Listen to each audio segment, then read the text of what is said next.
We're going to talk about the Shapiro and Stiglitz efficiency wage model, which is cast in a market equilibrium setting that produces involuntary unemployment. The PowerPoint that's being recorded here is based on the actual paper, and if you go to the PowerPoint, you can actually download the paper. I don't think the paper is that hard, so you have enough skills and tools already to be able to read through that paper. There is a lot of algebra to do to get through it. The one piece of math that you need to know is the math of the exponential distribution, and there's a link here to something, but I will also cover that in the presentation. Let me suggest that you have a pencil and paper handy. If the presentation seems to be going fine, just watch it, but if it's not, stop it and work through the equation yourself. Let's say why this Shapiro-Stiglitz paper is important. Heretofore, we've considered contract models, such as the one between the principal and the agent, not in a market context. This is the first model to look at market equilibrium and a contract model together, where employees earn job rents. Job rents is normally not consistent with competitive equilibrium. So this is not equilibrium in the sense of supply equal to demand. There is excess supply at the equilibrium wage, yet the wage will not fall because of incentive reasons. So we're going to set up the model, and the next several slides will work through the economic environment in the model. Time is continuous. A moment in time is denoted by t. With the other modeling assumptions, continuous time actually makes things easier than a discrete time approach. So we will have to do a few expectation calculations, and then everything will just turn out to be linear equations to solve. The paper will have some employed workers flow out of their jobs and into unemployment, while some unemployed workers flow into those vacancies. The goal is to find a steady state solution so the flows in both directions offset and the employment level stays fixed. There are two types of actors, workers and firms. All are infinitely lived. This is an economic modeling assumption, not reality. This is to avoid having to consider generational effects, so infinitely lived agents is easier. There are n identical workers. While employed, such a worker has a flow utility of the form the utility is the wage minus the effort.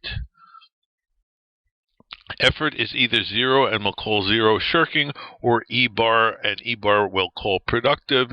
E bar is bigger than 0. In the paper, they write E rather than E bar. The reason I'm writing E bar here is because we're going to use the exponential distribution, and I'm going to use E in that setting. The utility over the wage is linear, so risk neutrality is assumed. This makes the calculations a lot easier. An employed worker will earn the wage W until some random time when the worker separates from the firm. There are two distinct causes for why separation occurs. Exogenous causes mean causes from the outside that are unrelated to performance. The separation rate is B. That is the separation rate for an employee who does not shirk.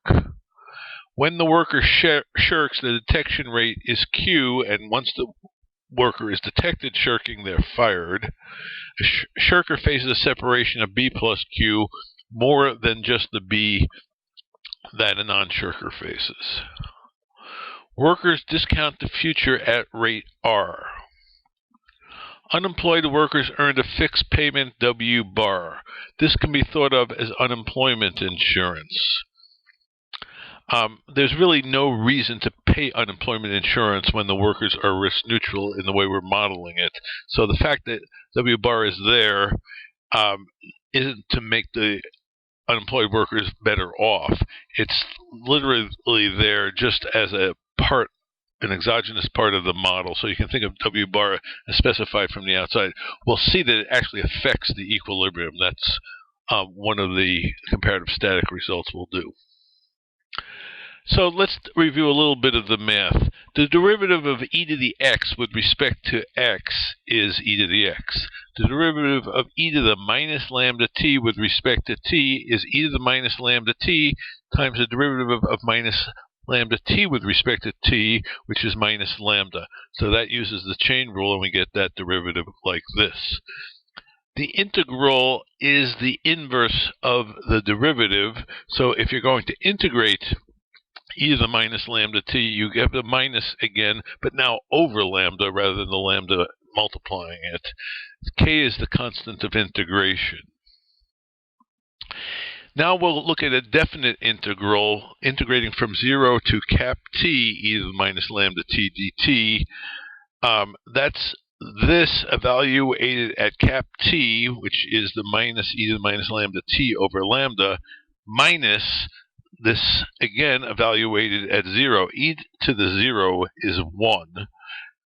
So it's 1 over lambda is the second term there, and this gives the full result. If you integrate from 0 to infinity, and now we've put a lambda inside here to make this integrate not to 1 over lambda, but to 1, this, therefore, is the exponential density function with parameter lambda. Okay, so this is a probability density function inside here. Why use the exponential distribution? It makes things very simple. That's the main reason why.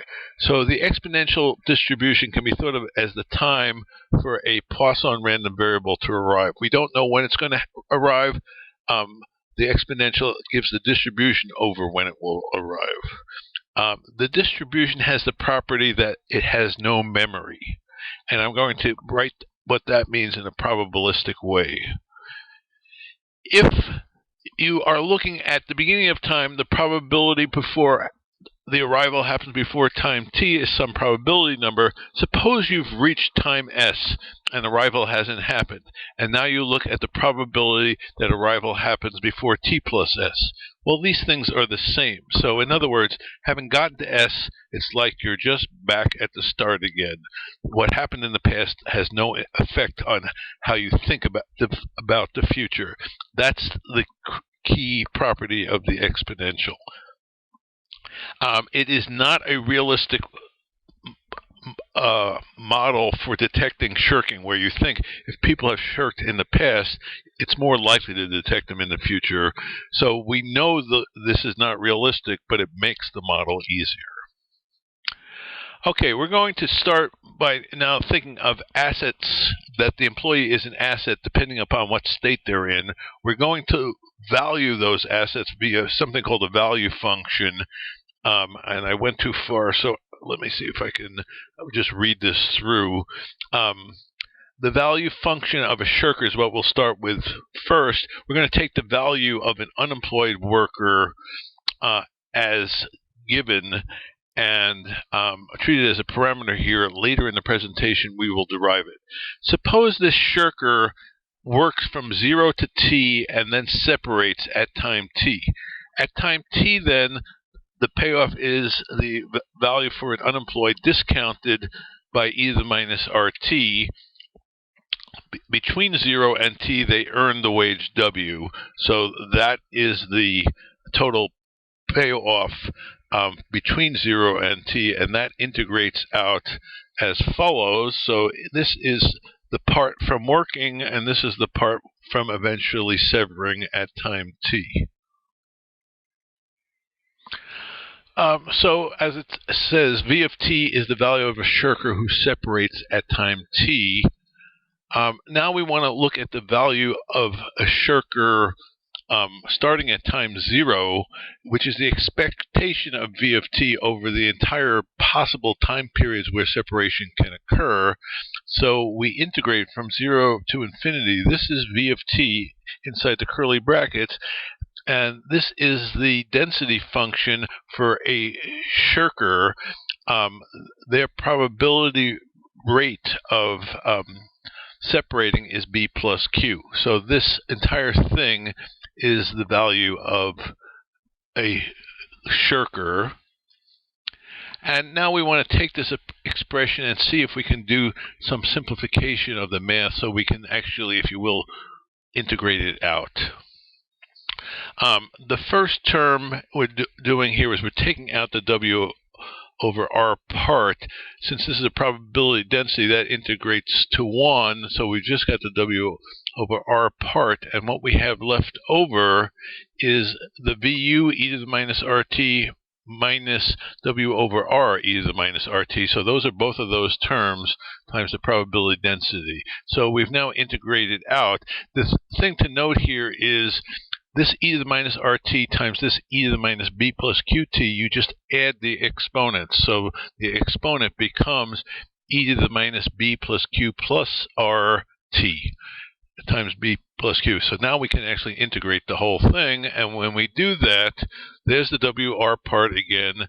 This B plus Q is the B plus Q that was here.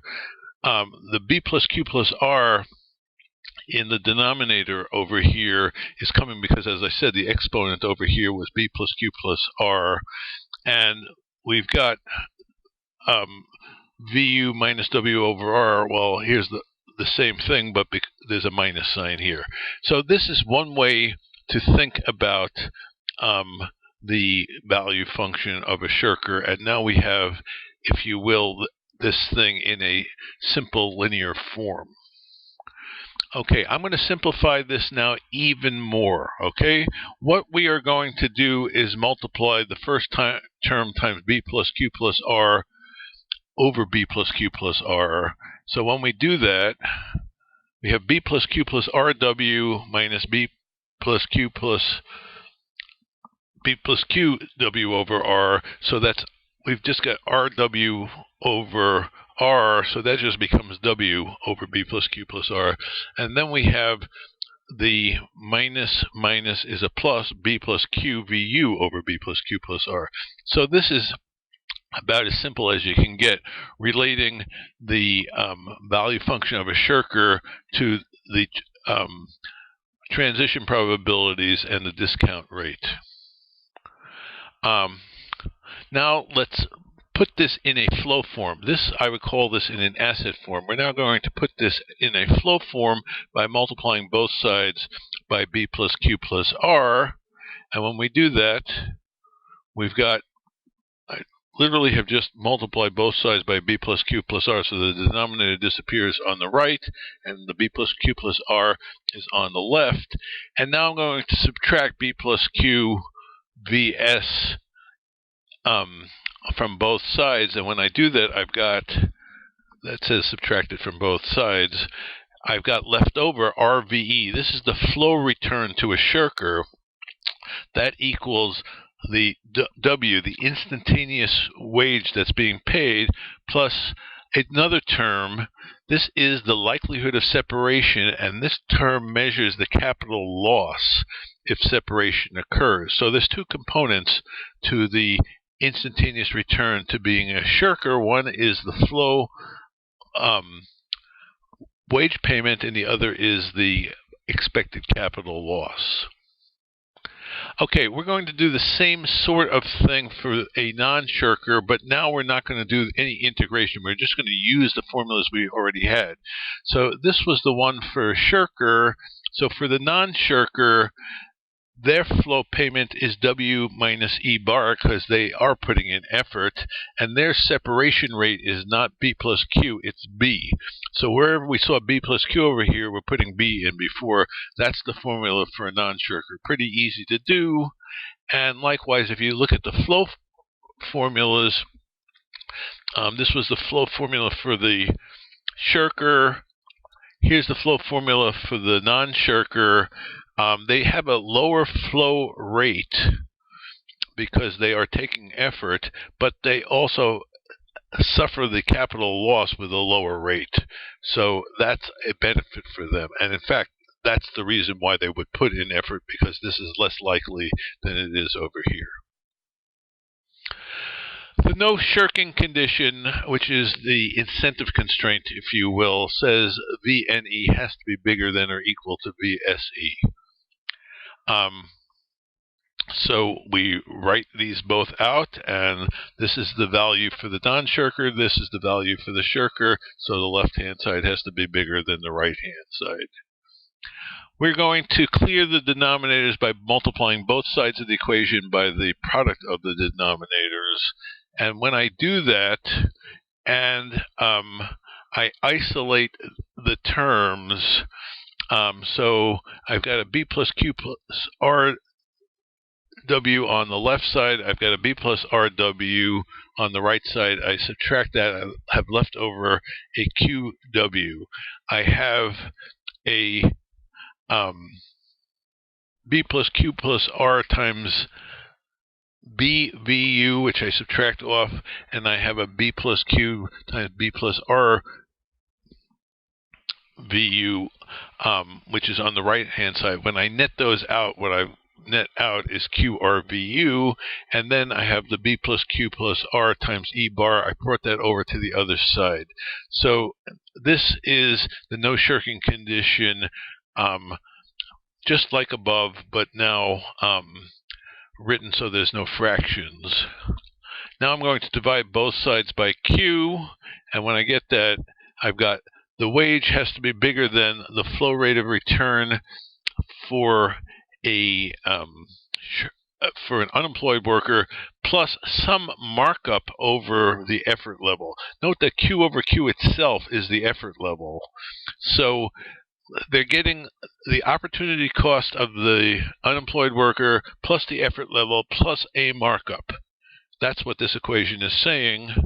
This says the wage must be sufficiently large, and indeed it more than compensates the worker to being unemployed. They do better than that. Now we're going to look at the same equation but put it in a slightly different form. So this is what I had before. Now going to write this, bringing the RVU over to the left-hand side. Now I'm going to multiply both sides by Q over B plus Q plus R. That is so I can isolate the effort on the right-hand side. That's my goal here. And when I do that, I've got this on the left. Now I'm going to do kind of an odd thing. So there's the W from before. I'm going to add B plus Q plus VU, and I'm going to subtract B plus Q plus VU, and group them a little bit differently. And there's the thing that was multiplying the square brackets before.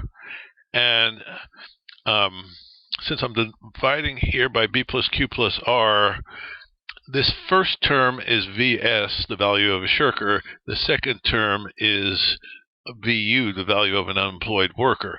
And so what this says, because remember E bar is positive, the value of shirking has to exceed the value of being unemployed. Q is a positive number as well. And remember, the value of non-shirking is at least as big as VS. So both the shirker and the non-shirker are doing better than an unemployed worker is. And so the interpretation says that shirkers must do better than unemployed workers, or alternatively, that unemployment is involuntary. Everybody who is unemployed would like to have a job because they do better in the job. So that's the full contract model. The next part is to solve for the value of being unemployed, which we have previously taken as a parameter.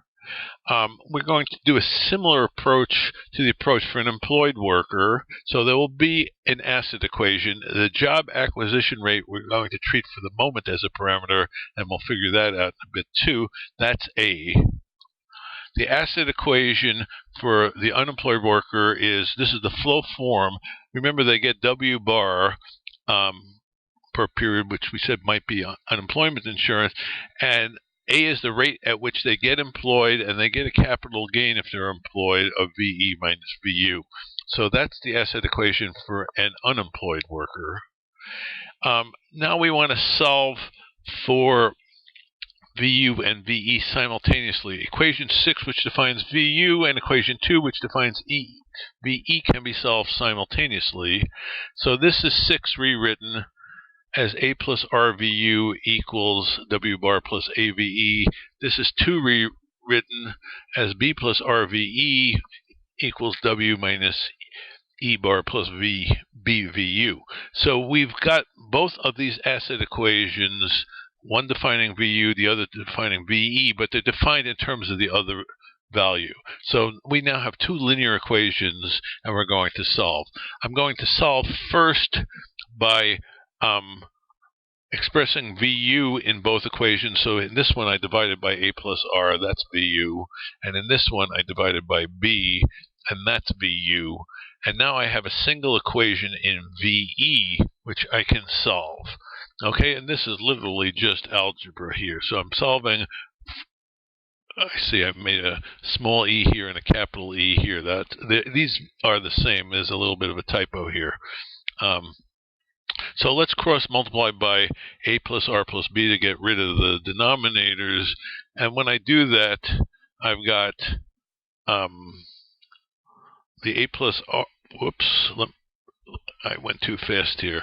So let's just say we're solving for VE here, and having done this, I get RVE is this expression. Now the primitives are the wage being paid, the exogenous effort level, the unemployment insurance, and the job acquisition rate. These things determine the flow value of being employed. And we can solve this algebra to also figure out VU. And I'm going to click here a little fast so you don't have to work through all this algebra. This we already knew, so we're substituting in for VE over here. The critical thing is that when you see at the bottom, these are both combinations of W minus E and W bar over A plus B plus R. I went too fast. Let's see if I can back. Clicking on the screen advances the slide. I have to be careful of that. So I click back here. If you will, both of these fractions have W minus E bar in the numerator and a W bar in the numerator. The weights are greater for W bar in the VU one, and the weight is greater on the W minus E bar in the VE one. So this W minus E bar is bigger than W bar, and note that the denominators are the same. So this is, if you will, now a reduced form solution for the values. The only thing left for us to figure out is what's A. And so that's what's coming up next. So we're going to figure out A. We previously derived the no shirking condition, which was this. And now we have solved for VU, which was on the previous slide. So now the no shirking condition looks like this. And it's getting pretty close to what we need for solving for A. So there is our no shirking condition. The wage has to be sufficiently big. This is what we had on the last slide. I'm now going to subtract AW from both sides. So I have an AW over here, and I had an AW over here, so those go away. What's left is B plus R times W over here.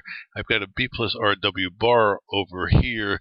The A times minus E bar is actually still here. There it is, and then the rest of it is like this.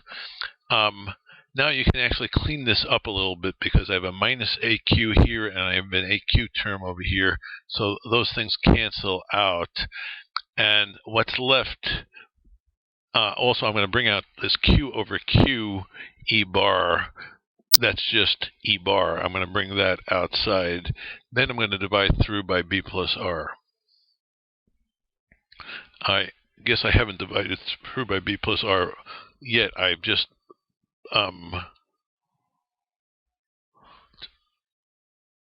Did I lose a term here? Okay. No, I didn't. So this is the form that's in the paper. This is the aggregate no shirking condition, and it says the wage is bigger than the effort level by this markup that we said before that depends crucially on the job acquisition rate. The job acquisition rate is the key player here. So now we're going to relate the job acquisition rate to the employment level. This was our aggregate no shirking condition. In steady state, there will be L employed workers and N minus L workers are unemployed. Job acquisition has to equal job separation.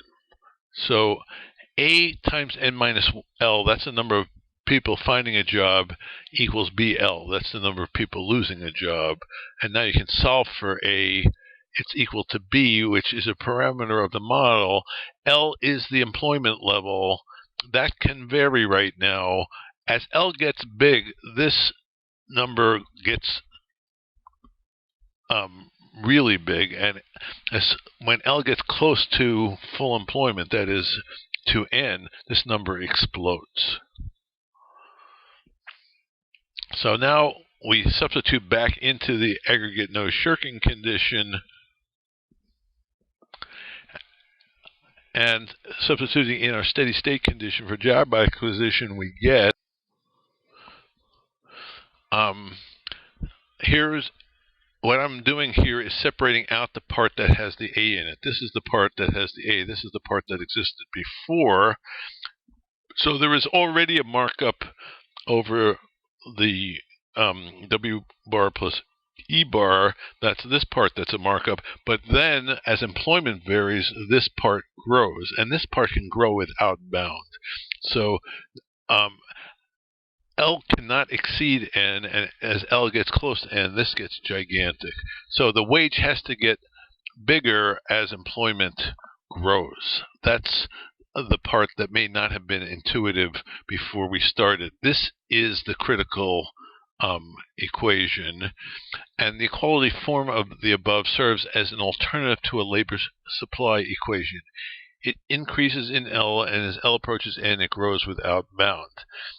This is not a supply curve, however. It's an incentive constraint coupled with the equilibrium inflow and outflow of employees to jobs.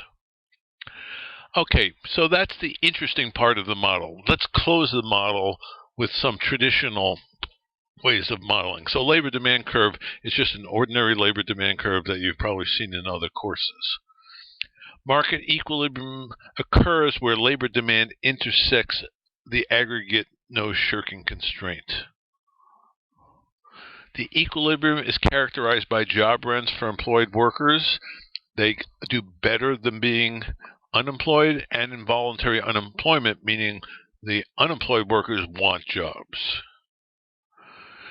We'll do comparative steady state analysis of this equilibrium in Excel. I'm not going to do it in the PowerPoint. So I want to finish here by talking a little bit about social welfare. The way to think about this is that W bar part that is the unemployment benefit has to be paid by somebody. It's coming, let's say, from firms' profits. They are taxed to pay the unemployment benefit, okay? In that case, social surplus is F is the aggregate production function. It is the output less the effort times the labor input. That is the size of the pie that's produced. Wages paid to workers are good for the workers, but they're bad for the firm. Likewise, unemployment benefits paid to unemployed workers are transferred from the firm to the workers. They're good for the unemployed workers, but they're bad for the firms. But if you look in the social surplus calculation, they just net out completely. So this is the full social surplus. And here's the biggie. The equilibrium does not maximize the social surplus. F of L minus E of L is not maximized at the equal employment level, F prime, the marginal product, is bigger than E bar, the marginal disutility of effort. F prime is equal to the efficiency wage, not to E bar. So in fact, if you could increase employment, you would do better. That's the key lesson.